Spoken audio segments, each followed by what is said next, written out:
사랑하는 형제자매 여러분, 지난 한 주간도 그리스도 우리 주님 안에서 다들 평안하셨는지요? 요즘 의료 대란에다 여러 사회적 이슈로 인해 녹록지 않는 일상을 보내고 있습니다. 야고보서 2장에 보면 그리스도인으로서 우리의 신앙과 고백, 그리고 그 신앙 고백과 실천에 관한 이야기가 나옵니다. 야고보 사도는 믿음의 선배로서, 예수님의 형제로서, 그리고 예루살렘 초대교회의 지도자로서 참을 수 없는 것이 있다고 강조합니다. 실천이 없는 신앙 고백과 행위가 바로 그것입니다.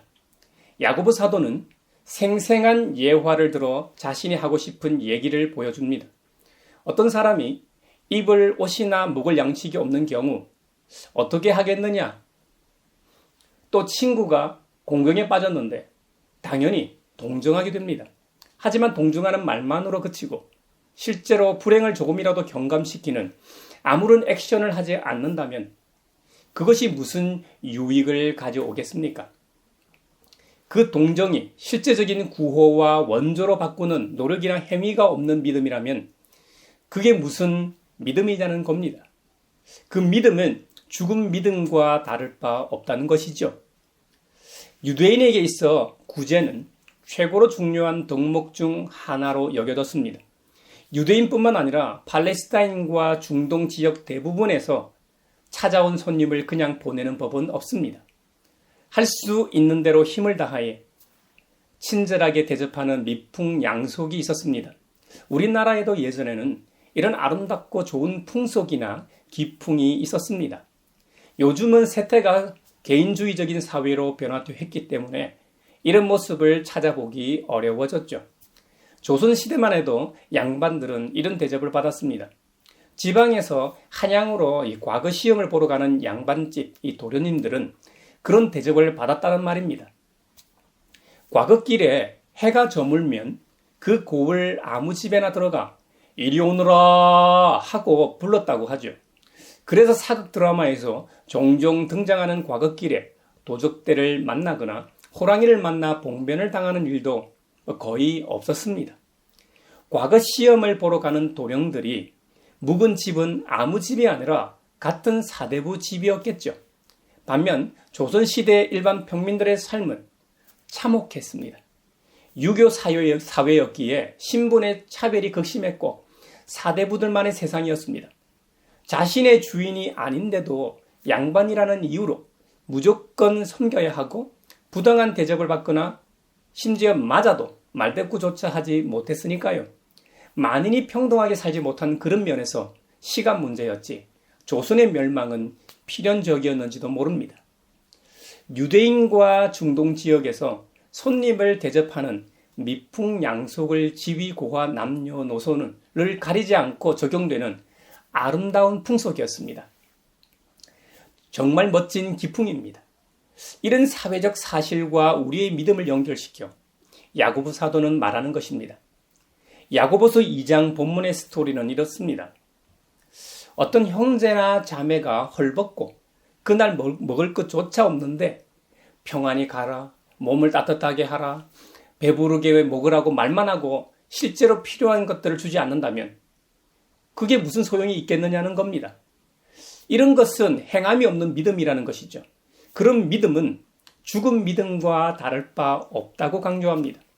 또 우리 공동체 모임에 화려한 옷을 입은 사람이 값비싼 보석이 박힌 금반지를 끼고 들어왔습니다.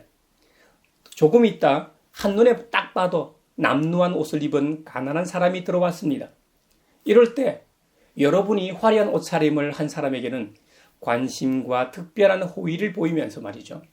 여기 좋은 자리에 앉으십시오 하고 반대로 가난한 사람에게는 무관심하다 못해 쫓아내지는 못하고 교회니까 말이죠. 당신은 거기 서 있든지 내 발치에 앉든지 하시오 하고 말한다면 그것이야말로 차별이라고 야고보 사도는 말하는 것입니다. 나쁜 생각으로 남을 판단하는 것이 아니고 뭐겠느냐는 겁니다. 나쁜 일이죠, 이런 일은. 실제로 노숙인들이 예배당에 들어오면 오랜 시간 씻지 못하고 밖에서 잠을 잤기 때문에 정말 심한 냄새를 풍깁니다. 그럴 때면 다른 사람들에게 불편을 주지 않으려고 좀 구석지고 바깥 자리로 안내하는 것이 사실입니다. 대부분의 교회에서 그랬습니다. 제가 실제로 경험하기도 했고요. 고대 사회에서는 과잉 행동을 하는 허식가들은 가운데 손가락을 빼고 모든 손가락에 금반지를 꼈다고 합니다. 어떤 허식가는 손가락마다 2개 이상의 반지를 끼기도 했다고 합니다. 어떤 경우에는 그들 자신이 특별히 부자라는 인상을 주기 위해 반지를 빌려서 끼기도 했다고 해요. 실속 없이 허례허식이 가득한 모습이었던 거죠. 컴퓨터 작업을 할 때 요즘 생각하면 말이죠. 키보드를 치기도 어려웠을 것 같은데 말이죠. 하긴 그 옛날에는 그럴 일이 없었겠네요. 그들은 밑에 부리는 사람들이 있어 손이나 손가락을 사용할 일이 별로 없었을 테니까요. 네로 황제의 스승으로 예수님과 동시대에 살았던 스토아 철학을 대표하는 세네카도 증언했습니다. 우리는 손가락마다 반지로 장식하고 모든 이연 부분마다 보석을 단다고 말이죠. 그래서 사도 전성을 계승한 1세기 교부 중에 알렉산드리아의 클레멘트는 이렇게 권면했습니다. 사실 그리스도인은 단지 1개 반지를 껴야 합니다. 그것도 작은 손가락에 껴야 할 것입니다. 그리고 반지는 마땅히 그 윗부분에 비둘기나 물고기나 닭 같은 단 말이죠. 배에서 내리는 닭, 종교적인 표상을 달아야 할 것입니다. 하고 공고하기도 했습니다. 반지에 종교적인 표상을 달았던 이유는 자신이 누구인지 인식하고 항상 돌아보라는 이유에서일 겁니다. 오늘날에도 성도들은 교회 갈 때 꽤 잘 차려 입고 옵니다. 각자가 가지고 있는 부에 따라 그들의 옷차림도 다르긴 마련입니다. 돈 많은 사람은 검소하게 입는다고 해도 옷 자체가 명품이라 비싸고 우아할 수밖에 없죠. 반면 가난한 사람은 잘 차려 입는다고 해도 상대적으로 초라할 수밖에 없을 겁니다. 상대적으로 말이죠. 하는 일에 따라 옷차림도 영향을 끼칠 겁니다. 야고보 사도의 묘사에 의하면 부자는 예의와 존경으로 대우를 받으며 특별한 좌석의 대접을 받았습니다. 그러나 가난한 사람은 서 있거나 부유한 사람의 의자 옆에 웅크리고 앉아 있도록 대접을 받았다는 겁니다. 그 당시에 말이죠. 물론 좌석면에서는 옛날과 달리 오늘날은 평등하고 보편적입니다. 찬양대석이나 인도자, 기도자, 설교자 등 예배위원은 지정석이 있으니까요.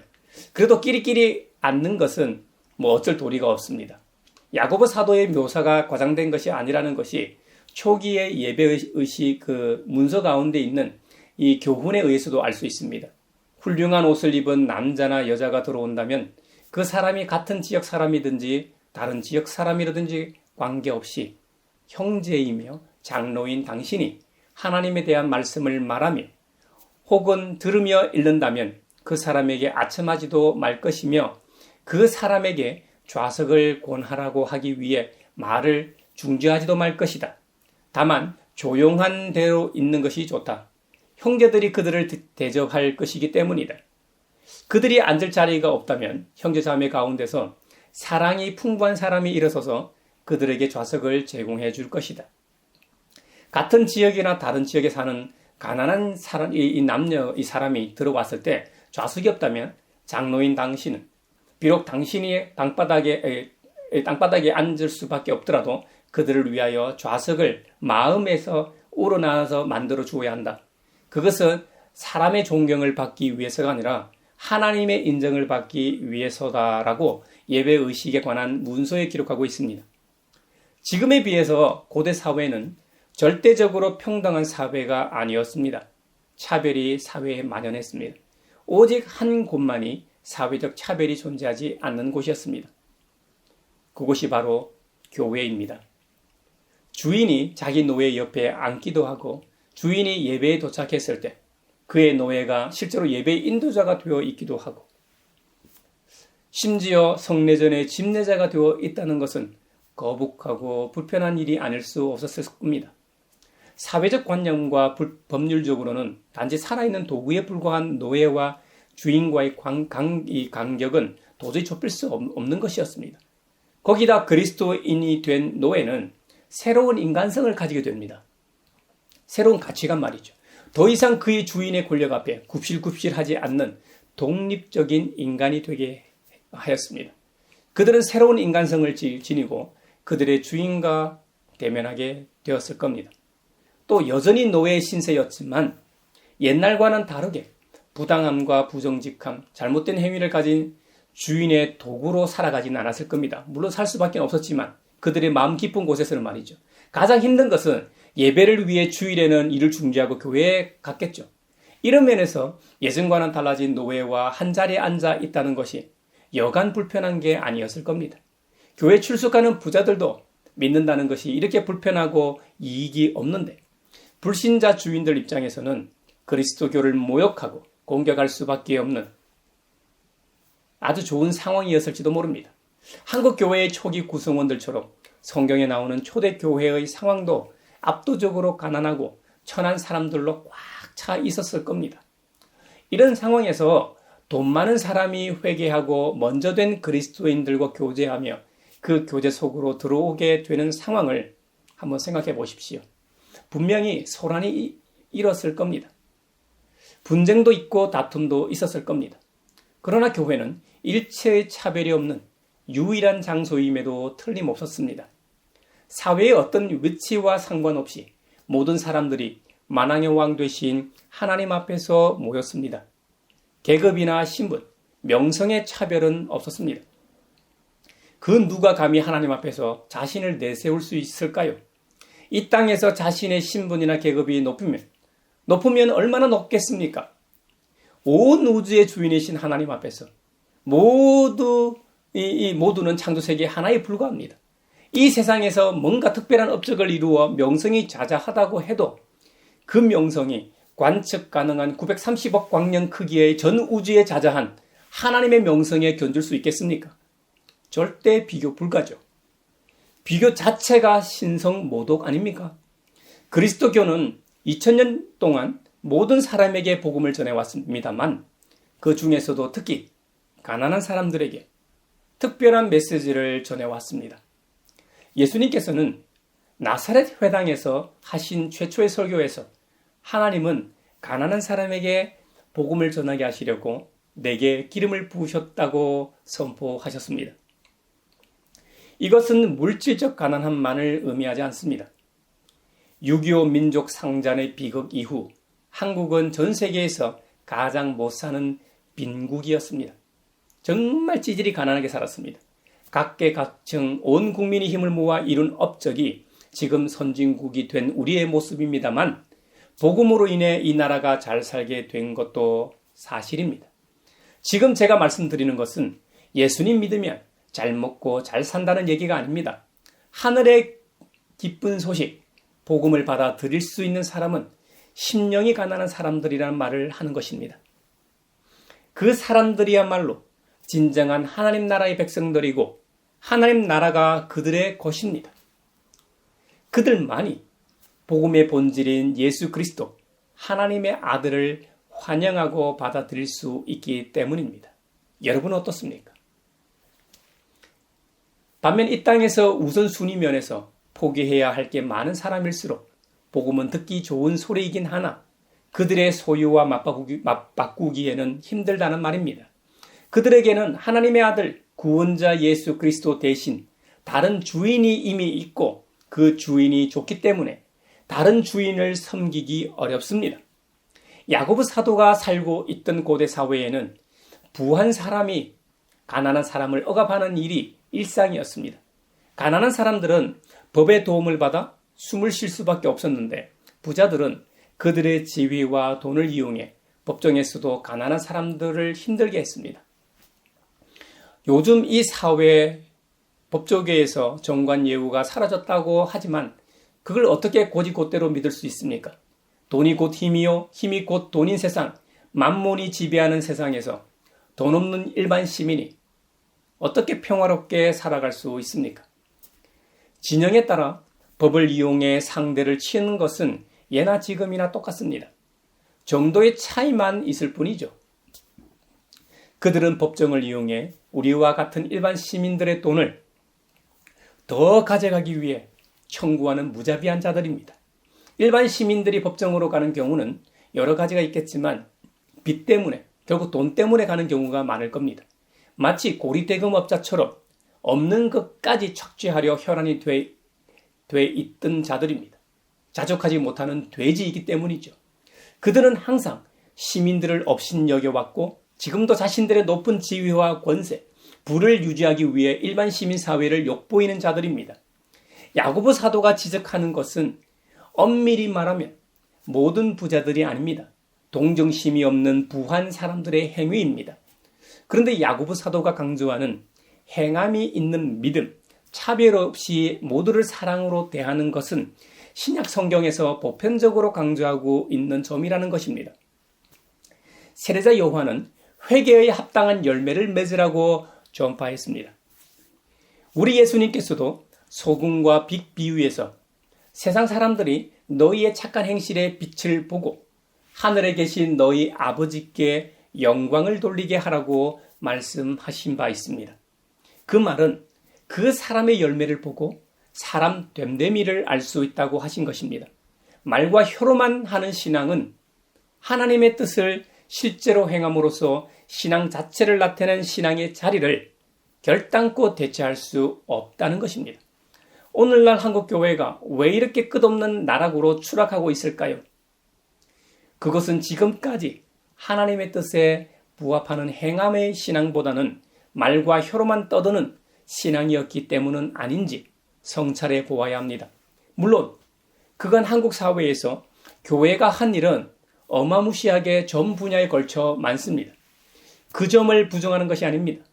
믿음의 선친들의 신앙 유산은 상속했지만 그들의 믿음의 깊이와 너비와 높이와 크기는 닮지 않았다는 말을 하는 것입니다. 그리고 믿음의 선배들의 수고와 섬김을 우리 스스로 자랑해 온 것도 너는 구제하거나 자선을 베풀 때 오른손이 하는 일을 왼손이 모르게 하여 내 자선 행위를 남 모르게 숨어서 보시는 내 아버지 앞에서 하라는 성경적 목습은 아닐 겁니다.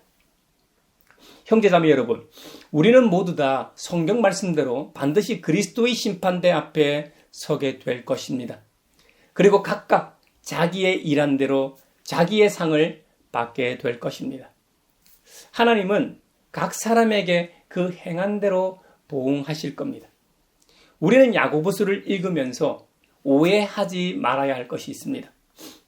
오직 믿음으로 구원받는다는 대전제를 부정하는 성경이 아닙니다. 야고보 사도는 사도 바울을 비난하거나 비판하지 않았습니다. 야고보 사도가 비난하고 있는 것은 바울이 아니라 바울 주의 곡해입니다. 주 예수를 믿으라. 그리하면 너와 내 집이 구원을 받으리라는 말씀은 성경 전체를 관통하는 메시지일 겁니다. 믿는다는 말의 의미에는 전적으로 의존한다는 뜻이 내포되어 있습니다. 나의 어떤 행위나 공로로 구원을 받는다는 말이 아닙니다. 구원에 있어 내 의지나 내 행위와는 아무 관련이 없습니다. 다만 야고보서에서 강조하는 것은 구원받은 자로서 하나님 나라의 시민으로 살아가야 할 삶을 말합니다. 바울과 야고보 사도가 각자의 책을 쓰고 있는 시점이 다릅니다. 바울은 예수님 이후 최초의 신자들을 대상으로 하고 있습니다. 오직 하나님의 은혜만이 필요했던 시기였습니다. 아직 그들은 그들 스스로 믿음에 관하여 뭔가 할 수 있는 힘이 전혀 없는 시기였습니다. 아직도 세상의 문화와 풍속으로 물들어 있던 시기였습니다. 예수님의 은혜가 너무 좋았지만 사회의 분위기나 환경, 각자의 가풍이나 개인적인 이유로 인해 다시 과거로 돌아가는 일이 계속해서 반복되는 그런 상황이었습니다. 반면 야고보는 신앙 고백을 하고 있는 그리스도인들을 그 대상으로 하고 있습니다. 어느 정도 믿음이 갖추어진 시대 말이죠. 바울 시대보다는 확실히 자신이 한없는 은혜로 구원받았다는 밤을 공언하고 있는 사람들의 모임이었습니다. 이전보다는 하나님과의 관계가 좀 더 바른 관계에 있었던 시기입니다. 그랬기 때문에 야고보 사도는 새로운 피조물로서 새로운 생활을 해야 한다고 주장했던 것입니다. 그래서 바울보다 성화의 삶을 더 많이 강조하고 있는 것이죠. 여러분, 행위로 구원을 받을 수 있는 사람이 어디에 있습니까? 참 사랑을 받는 사람은 자신이 사랑받을 만한 가치가 있다고 생각하지 않습니다. 다만 자신이 지금 받고 있는 사랑을 은혜로 생각합니다. 그래서 그런 가치를 아는 사람은 그 사랑을 받을 만한 가치가 있도록 자기의 전 생애를 통해 노력하는 것입니다. 그 노력의 모습이 믿음의 행위입니다. 다시 한번 말씀드리지만 행위에 의해 구원을 받는 것이 아닙니다. 우리는 이 세상에서 새로운 창조물로서 살아가도록 구원을 얻은 것입니다. 이것이 예수님이 이 세상에 오신 이유입니다. 우리는 작은 인간 예수로서 이 창조 세계와 더불어 살아가도록 부르심을 받은 것입니다. 우리는 이 세상에서 말과 행동의 복음의 편지를 통해 하나님 나라의 증인으로 살아갑니다. 그런 면에서 우리의 일상에서 믿음을 증명하라는 것이죠. 십자가에서 죽기까지 사랑하신 예수님의 사랑을 말과 혀로만 증거한다면 어떻게 그 사랑을 알 수 있겠습니까? 아무리 똑똑해도 박사 한 10개를 딴다고 해도 모릅니다. 우리는 태어나서 자라면서 나를 낳고 기르시는 부모님의 헌신과 섬김을 통해 부모의 내리사랑을 체험하게 됩니다. 그래서 부모님이 나를 꾸짖고 혼내고 때로는 매를 들어 훈계하고 양육해도 그 순간은 싫지만 그것이 결국 사랑의 표현이었다는 것을 아는 것입니다.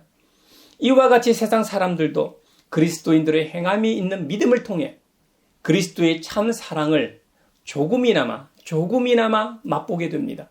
그럴 때 혼란하고 불신으로 가득 찬 정치와 경제와 의료 대란에도 불구하고 희망을 가지고 살아갈 수 있는 것입니다. 계속해서 우리는 지난주부터 시작된 창조절을 보내고 있습니다. 올해 창조절 주제는 창조 세계와 함께 희망하고 행동하기입니다. 사람이 살아가는 시민사회와 함께 희망하고 행동할 때 사람 사는 사회뿐만 아니라 모든 창조 세계도 함께 희망하고 숨을 쉴 수 있게 되는 것입니다.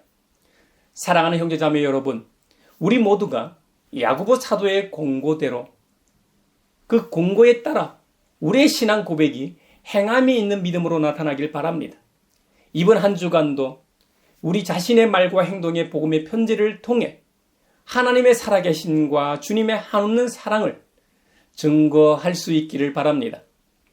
그로 인해 우리와 만나는 사람들과 창조 세계가 그 큰 사랑과 은혜를 함께 누릴 수 있기를 축원합니다.